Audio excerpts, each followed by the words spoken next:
Kelly's, it's your girl Kiki and I'm back with another battle of the gels video. This time we've got the Aunt Jackie's Flaxseed Elongating Curling Gel versus the TGIN Curl Bomb Moisturising Styling Gel. So make sure you don't go anywhere if you want to see the results.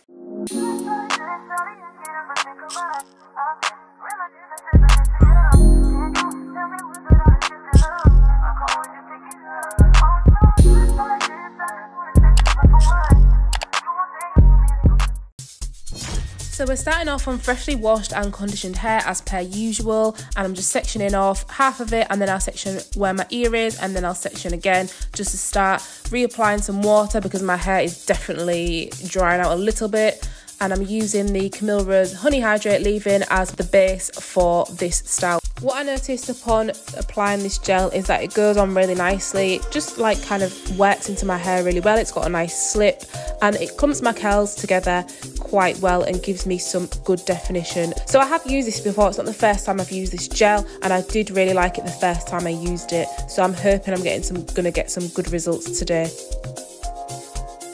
The honey leave-in is the best thing you've ever smelled. I'm not gonna lie, if you've not tried it, you need to try it. So good.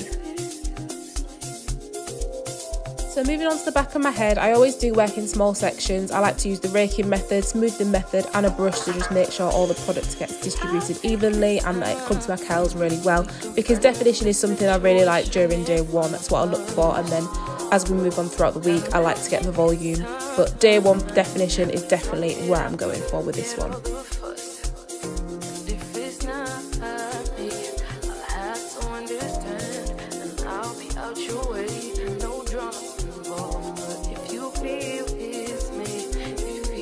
So we've got the first side done with the Aunt Jackie's and it is giving definition. Quite nice. I do like this gel because it has a lovely hold on it and it does contain some nice ingredients. Let me give you a close-up of what it's looking like, and we are going to move on to the Moisturising Styling Gel Curl Bomb by TGIN.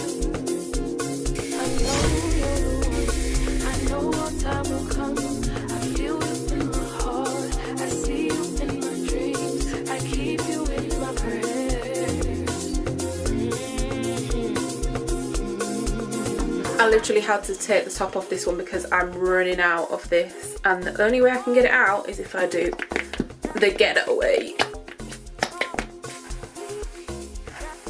And here's a lovely little side-by-side comparison for you, just to get a bit of a better understanding of what the gels look like in comparison to each other.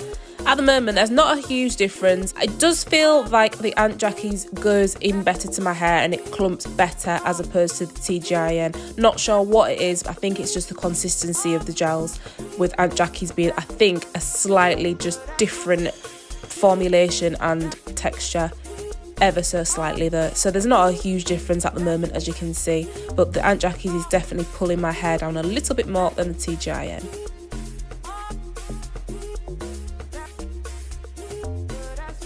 Okay, so we are done with both sides.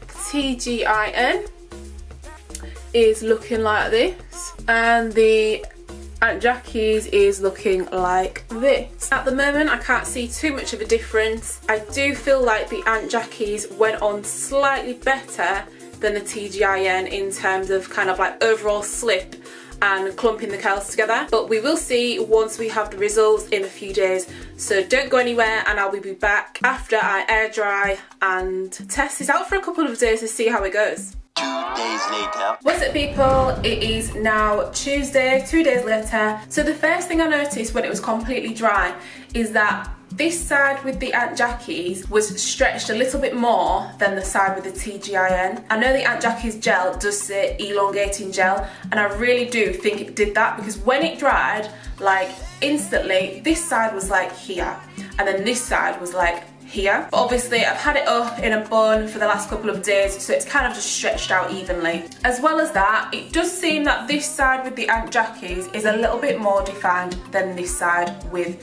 the TGIN. And I think that's just because of the hydrolyzed wheat protein in the ingredient.